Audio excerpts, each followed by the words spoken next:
السلام عليكم ورحمة الله تعالى وبركاته. داود يا شقيمها يا قادرين تمضون وكسر هذا برنامج كسؤالها كذا جنال برنامج كسؤالها كذا جنال تضبط كان وحتى بقلينا شركة هرمود تلكم سوماليا حرمت هذا دقمة بلد حاوي قبل كجذو وحن سؤال ويدين دونا برشة دقمة بلد حاوي عندك جوابتنا وحيهلي دونان أبل مرينا يقول لك شيء شركة هرمود تلكم حرمت هذا دقمة بلد حاوي قبل كجذو منك وحن بالله بين سؤالها كذا جنال وقلت لك اللي برشة دقمة بلد حاوي قبل كجذو دتك وحن ويدين دونا سؤال عندك جوابتنا وحيهلي دونان أبل مرينا يقول لك شيء شركة هرمود تلكم سوماليا حرمت هذا دقمة بلد حاوي قبل كجذو وقرنتي كسر كذا جنال مقع وسدحن بسم الله مقعي جو عبد الله حسن عبدي aad baan ugu faraxsanahay maanta inaan ka qayb qaato gada channel insha Allah waxaan diyaar u ah inaan ka jawaabo su'aasha la weydiiyay hadii uu ilaahay garatay insha Allah taala hadii aan garan waayna dadka kala fursad siinaya insha Allah aad iyo aad u mahadsantahay Cabdiweli su'aasha u horeysa ee maanta barnaamijkayga aan ku furfuran doono haduu eebeedma waxay noqonaysaa waxaad sheegtaa madaxweynihii Soomaaliya ugu horeeyay sanadkii uu dhashay iyo waliba magaaladii uu ku dhashay بسم الله horta madaxweynihii ugu horeeyay waa Aadan Cabdulla Cusmaan Aadan Cadde sanadkii uu dhashay aan isku dayo 1900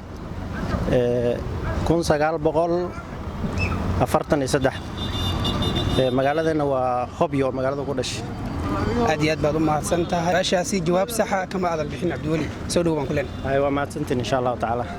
wali waxaan ku guda jirnaa barnaamijka su'aalaha ee gada channel toddobaadkan barnaamijka waxa taabagelinaya shirkadda Hormuud Telecom Soomaaliya iminka waxaan la taagan mid kamid ah dhalinyarada magaalada ugu horeyntii magacaaga saddexan ku soo dhawow gada channel deeq Ahmed Xasan magacayga saddexan deeq su'aal ayaan ku weydiin doonaa hadaa su'aasha ka jawaabto waxaad heli doontaa abaalmarin ay kugu tala gashay shirkadda Hormuud Telecom Soomaaliya xarunteeda degmada Balad Xaawo diyaar baa u tan qayb diyaar su'aashu waxay oranaysaa waxaad sheegtaa madaxweynihii Soomaaliya ugu horeeyay sanadkii uu dhashay iyo waliba magaaladii uu ku dhashay madaxweynihii Soomaaliya ugu horeeyay waxa la dhahaa Aadan Cabdulla Cusmaan sanadkii uu dhashay iyo waliba magaaladii uu ku dhashay magaalada Beledweyne sanadkii ma garanay aad baad u mahadsantahay isku dagaaga waan kaaga mahad celinayaa balse ma aadan helin jawaabtii saxda ah daawadayaal wali waxaan ku guda jirnaa barnaamijka su'aalaha gada channel toddobaadkan barnaamijka su'aalaha gada channel waxa taabagelinaya shirkadda Hormuud Telecom Soomaaliya xarunteeda degmada Balad Xaawo ee gobolka Gedo iminka waxayna la jooga mid kamid ah dhalinyarada magaalada waxaan weydiin doonaa su'aal hadii su'aasha uu ka jawaabo waxa uu heli doonaa abaalmarin ay ugu tala gashay shirkadda Hormuud Telecom Soomaaliya xarunteeda degmada Balad Xaawo ugu horeyntii magacaaga saddexan ku soo dhawow gada channel بسم الله مقعي ومحمود آدن عبدي دلنيرada ku nool degmada Balad Xaawo aad iyo aad u mahadsantiin idinkii Hormuud محمود سؤال بان ku weydiin doonaa hadaa su'aasha ka jawaabto waxaad heli doontaa abaalmarin ay kugu tala gashay shirkadda Hormuud Telecom Soomaaliya insha Allah wuxuu Ilaahay iga karansiiyo kulay su'aalaha isma fiicnin horena uga soo guuleysan haddana kuma xogahan niyadeeda waxaan isleeyahay ma guuleysan doonto laakiin wuxuu Ilaahay iga soo waa isku dayaya aad iyo aad baan mahadsantahay su'aasha aan ku weydiin doonaa waxay oranaysaa waxaad sheegtaa madaxweynihii Soomaaliya ugu horeeyay sanadkii uu dhashay iyo waliba magaaladii uu ku dhashay horta madaxweynaha waa Aadan Cabdulla Cusmaan waaye laakiin sanadkii uu dhashay ma sheegi karo magaaladu ku dhashayna ay tahay umrana xamar aad iyo aad u mahadsantahay Maxamuud waan kaaga mahad celinaynaa isku daygaada jawaabtii saxda ahayd ma aad bixin waad mahadsantahay wali waxaan ku guda jirnaa barnaamijka su'aalaha gada channel toddobaadkan waxa taabagelinaya shirkadda Hormuud Telecom Soomaaliya xarunteeda degmada Balad Xaawo ee gobolka Gedo iminka waxaan la jooga mid kamid ah dhalinyarada magaalada waxaan weydiin doonaa su'aasha haduu ka jawaabo waxa uu heli doonaa abaalmarin ay ugu tala gashay shirkadda Hormuud Telecom Soomaaliya ugu horeyntii ku soo dhawow gada channel magacaaga saddexan Farxaan Cabdulla Cabdi farxan su'aal baan ku weydiin doonaa hadaa su'aasha ka jawaabto waxaad heli doontaa abaalmarin ay kugu tala gashay shirkadda Hormuud Telecom Soomaaliya xarunteeda degmada Balad Xaawo diyaar baa tahay Sooma okay waxaad sheegtaa madaxweynihii ugu horeeyay Soomaaliya sanadkii uu dhashay iyo waliba magaaladii uu ku dhashay aqliba ma qayn baan taas aad u mahadsantahay isku day wixii aan soo gaareen wax laga weydiiyaa ficnaan leed aad baad u mahadsantahay isku daygaaga waa kaaga mahad celinayaa balse jawaabtii saxdayd ma aadan helin Bishaar Maxamuud Nuur Balada bishaar su'aal baan ku weydiin doonaa hadaa su'aasha ka jawaabto waxaad heli doontaa abaalmarin ay kugu tala gashay shirkadda Hormuud Telecom Soomaaliya xarunteeda degmada Balad Xaawo su'aashu waxa ay oranaysaa sida tan waxaad sheegtaa madaxweynihii ugu horeeyay Soomaaliya sanadkii uu dhashay iyo waliba magaaladii uu ku dhashay wallahi sanadkii laakiin garamaayo laakiin magaciisa kumbalayto waa hayaa magac kuma aan weydiin sanadkii uu dhashay iyo magaaladii uu ku dhashay hadaa magac ku darto ma taas ma hayo been ma sheegi aad baad u mahadsantahay isku daygaada waa kaaga mahad celinaa ugu horeyntii ku soo dhawow gada channel magacaaga saddexan waan dhawahay magacayga waa Aadan Cabdulla Xasan aadan su'aal baan ku weydiin doonaa hadaa su'aasha ka jawaabto waxaad heli doontaa abaalmarin ay kugu tala gashay shirkadda Hormuud Telecom Soomaaliya diyaar baa diyaar baan waxaad sheegtaa madaxweynihii Soomaaliya ugu horeeyay sanadkii uu dhashay iyo waliba magaaladii uu ku dhashay aadan cabdulle cusmaan aadan cadde wuxuu ku dhashay magaalada Beledweyne wuxuuna dhashay 1908 hambali ayaan ku leenahay aad iyo aad baad u mahadsan tahay su'aashii aan ku weydiinay jawaab sax ayaad ka bixisay waxaad ku guuleysan doontaa hadduu eebe idmo abaalmarintii ay kugu talagashay shirkadda Hormuud Telecom Soomaaliya waana ku guddoonsiin doonaa aadan oo kamid ah dhalinyarada magaalada Beled Xaawe ee gobolka Gedo oo weydiinay waxaad sheegtaa madaxweynihii ugu horreeyay Soomaaliya sanadkii uu dhashay waliba magaaladii uu ku dhashay waxa uu ka bixiyay jawaab sax ah madaxweynihii ugu horreeyay Soomaaliya aadan cabdulle cusmaan waxa uu ku dhashay magaalada Beledweyne sanadkii 1908 jawaabtaas saxda ayuu bixiyay iminka waxaan guddoonsiin doonaa abaalmarintii ugu talagashay shirkadda Hormuud Telecom Soomaaliya xarunta degmada Beled Xaawe ee gobolka Gedo aadan marka hore waxaan ku guddoonsiin doonaa kaarka scratch kaarka Hormuud oo $5 ah guddoon marka xigta waxaan ku guddoonsiin doonaa sim kaarka Hormuud Telecom Soomaaliya xigta waa lacag $10 ay kugu talagashay shirkadda Hormuud Telecom Soomaaliya sidee u aragtaa barnaamijkan Geda Channel uu wado iyo waliba shirkadda taabagelinaysa Hormuud Telecom Soomaaliya waa barnaamij fiican waan soo dhaweynay barnaamijka Sambaliyan leh aad baan ugu faraxsanahay aad baan ugu faraxsanahay bulshada maxaa ugu baaqaysaa ku daawanayso maadaama adiga su'aal lagu weydiiyay isla markaana jawaab sax ah ka bixisay kuna guuleysatay abaalmarinta ay kugu talagashay shirkadda Hormuud Telecom Soomaaliya bulshada waxaan ugu baaqayaa inay waxaan ku dhahay aqoonta sii saacidiyaan waxaan ku dhahay barnaamijkan ay si weyn uga qayb qaataan iminka waxa inala jooga mid kamid ah dhalinyarada degmada waxaan weydiin doonaa su'aal diini ah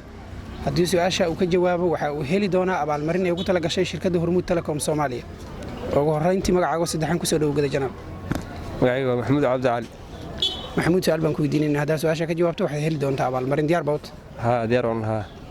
waxaad sheegtaa saxaabigii Cumar bin Khadaab sanadkii la dilay iyo waliba ninkii dilay magaciisa sanadkii la dilay waa sanadii 33aad ninkii dilay waxaa la lahaa Abu Cabdiraxmaan Lalooli aad iyo aad baad u mahadsan tahay waa dadaashay balse jawaabtii saxda ayd maada bixin su'aal baan ku weydiin doonaa haddaa su'aasha ka jawaabto waxaad heli doontaa abaalmarin ay kugu talagashay shirkadda Hormuud Telecom Soomaaliya diyaar bawt waxaad sheegtaa saxaabigii Cumar bin Khadaab sanadkii la dilay iyo waliba ninkii dilay magaciisa sanadii la dilay maxaa waayo 24 waxa dilay maxaa waayo ninka dilay may 25 ninka dilay maxaa waayo Abuulul Majuusi isku dayday waa dadaashay balse jawaabtii saxda ayd maadan helin soo dhawow Geda Channel ugu horreyntii magacaaga saddexan aadan warsaamire aadan waxaan ku weydiin doonaa su'aasha haddaa ka jawaabto waxaad heli doontaa abaalmarin ay kugu talagashay shirkadda Hormuud Telecom Soomaaliya xarunteeda degmada Beled Xaawe ee gobolka Gedo diyaar ayaa u taan qaybaya diyaar baan waxaad sheegtaa saxaabigii Cumar bin Khadaab sanadkii la dilay iyo waliba ninkii dilay magaciisa waxaa la dilay sanadkii 32 hijriyada waxaana dilay Abuulul ninka la yiraahdo isku daygaadii waad ku mahadsan tahay balse kama aadan jawaabin su'aashii aan ku weydiinay ugu horreyntii magacaaga saddexan magacaygu Sida Cabdullaahi Xareed sida su'aal baan ku weydiin doonaa haddaa su'aasha ka jawaabto waxaad heli doontaa abaalmarin ay kugu talagashay shirkadda Hormuud Telecom Soomaaliya xarunteeda degmada Beled Xaawe diyaar baa waxaad sheegtaa saxaabigii Cumar bin Khadaab ninkii dilay iyo waliba sanadkii la dilay garan ma aad baan u mahadsantahay isku daygaada waa kaaga mahadcelinayna weli waxaan ku guda jirnaa barnaamijka su'aalaha Geda Channel toddobaadkan barnaamijka su'aalaha Geda Channel waxaa taabagelinaysa shirkadda Hormuud Telecom Soomaaliya xarunteeda degmada Beled Xaawe ugu horreyntii magacaaga saddexan ku soo dhaw Geda Channel waan ku dhaw Soomaaliya waxaan ku weydiinaynaa su'aasha haddaa ka jawaabto waxaad heli doontaa abaalmarin diyaar baad soo waxaad sheegtaa saxaabigii Cumar bin Khadaab sanadkii la dilay iyo waliba ninkii dilay magaciisa ninkii dilay wuxuu Abuulul Majuusi sanadkii la dilay 23 hijriga aad iyo aad baad u mahadsantahay Usaama hambali ayaan ku leenahay su'aashii aan ku weydiinay jawaab sax ah ayaad ka bixisay iminkan waxaad heli doontaa abaalmarin ay kugu talagashay shirkadda Hormuud Telecom Soomaaliya Usaama oo kamid ah dhalinyarada magaalada oo aan weydiinay waxaad sheegtaa saxaabigii Cumar bin Khadaab sanadkii la dilay iyo waliba ninkii dilay waxa uu ka bixiyay jawaab sax ah ninkii dilay waxa la oran jiray Abuulul Majuus sanadkii la dilay waa 23 hijriyada iminka waxaan guddoonsiin doonaa abaalmarinta ay ugu talagashay shirkadda Hormuud Telecom Soomaaliya xarunteeda degmada Beled Xaawe marka horeysa waxaan siin doonaa sim kaarka Hormuud inay guddoon marka xigta waxaan siin doonaa $5 scratch kaara amaba kaarka Hormuud lagu shubto telefoonka marka xigta waxaan siin doonaa $10 oo ah shilin Kenya oo ugu talagashay shirkadda Hormuud Telecom Soomaaliya Usaama sidee u aragtaa barnaamijkan Geda Channel iyo waliba taabagelinta Hormuud Telecom Soomaaliya maasha Allah aad baan soo dhaweynaya Hormuud Telecom Soomaaliya sidee u aragtaa barnaamijkan ay wado barnaamijka wada aad baan u faraxsan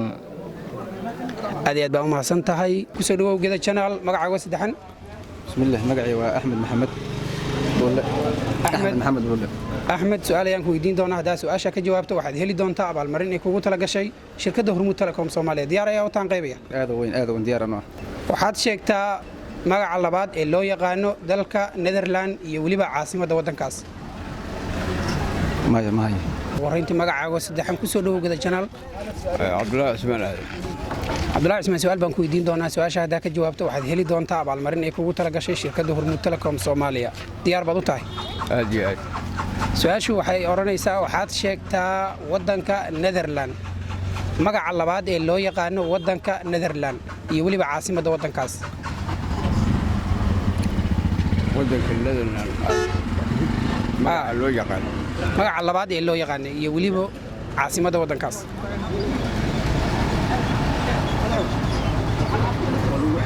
waa igu fariis aad iyo aad baa umahadsanta iskudaygaada kaaga madcelinina weli waxaan ku guda jirnaa barnaamijka su'aalaha eegada channel toddobaadkan barnaamijka waxaa taabagelinaya shirkadda hormuud telecom soomaaliya xarunteeda degmada beled xaawe ee gobolka gadow iminka waxay nala jooga mid ka mid a dhallinyarada magaalada ugu horreyntii ku soo dhawow gada channel magacaaga saddexan waa dhowahay magacayga waa xamza wadani waxaad sheegtaa magaca labaad ee loo yaqaano waddanka Netherland iyo weliba caasimadda waddankaas waddanka Netherland magaciisa labaad waa Holland caasimaddana waa Amsterdam aad iyo aad baan kaaga mahadcelinaynaa su-aashii aan ku weydiinay waxaad ka bixisay jawaab saxa waxaadna heli doontaa abaalmarin ay kugu tala gashay shirkadda hormuud telecom soomaaliya abaalmarintaasi waxa ay ka kooban tahay sim kaarka hormuud telecom soomaaliya $5 oo scratch kaara ama kaarka hormuud $10 oo ay kugu tala gashay shirkadda hormuud oo lacag ah $10 oo kaash aad baad u mahadsantahay waan soo dhaweynaa sideed u aragtaa barnaamijkan gada channel wada waa aad buu horumar ugu yahay dhalinyarada iyo bulshada qaybadeeda kala duwan ee ku nool degmada xamze oo ka mid ah dhalinyarada degmada beled xaawe ee gobolka Gedo oo aan weydiinay su-aashii ahayd waxaad sheegtaa magaca labaad ee loo yaqaano waddanka Netherland iyo weliba caasimadda waddankaas wuxuu ka bixiyey jawaab saxa magaca labaad ee loo yaqaano waddanka Netherland waa Holland caasimadda waddankaasna waa Amsterdam waa sida uu sheegay aad iyo aad buu mahadsan yahay waxaan guddoonsiin doonaa abaalmarin ay ugu tala gashay shirkadda hormuud telecom soomaaliya xarunteeda degmada beled xaawe ee gobolka Gedo abaalmarintaasi waa sim kaarka hormuud ayaa u horeeya midka aan guddoonsiin doono waxaan kaloo guddoonsiin doonaa $5 oo kaarka scratch kaara ee lagu shubto hormuud sim kaarka hormuud uu ku shuban doono hadduu rabbi idmo isagana inaga guddoon waxaan kaloo guddoonsiin doonaa $10 oo ah 1,000 shilin oo Kenya oo ugu tala gashay shirkadda hormuud telecom soomaaliya xamse sideed u aragtaa barnaamijkan wadagada channel iyo weliba taabagelinta barnaamijka waxaa iskale hormuud telecom horta aad iyo aad baa u mahadsantihiin gada channel aad baan ugu faraxsanahay inaan noqdo markii ugu horeysay oon ka qayb galo barnaamij noocaynkan ah ama aan ku arko deegaankan gobolka Gedo magaalo ka mid ah aad baan ugu faraxsanahay insha Allah waan rajaynayaa waqtigii xigto inaan ka soo qayb galo adinkana aad iyo aad aan kugu mahadcelinayaa hormuud telecom iyo daadiyaasha kale oo barnaamijkan taabageliyay inay ka dhacdo degmo ka mid ah gobolka Gedo waad mahadsantihiin aad iyo aad baan mahadsan daawadayaal intaas ayaan ku soo gabagabeynaynaa barnaamijkii su'aalaha eegada channel toddobaadkan barnaamijka wax taabagelintiisa iska lahaa shirkadda hormuud telecom soomaaliya xarunteeda degmada beled xaawe ee gobolka Gedo dhanka farsamada iyo kaamirada waa maxamed maxamuud sahal maxamed qadar anigoo cumar cabdiraxmaan sheekh ayaa idinla socodsiinayay intaan barnaamijkan kala lamida ku kulmi doono waa bahda gada channel oo idin leh nabaadiino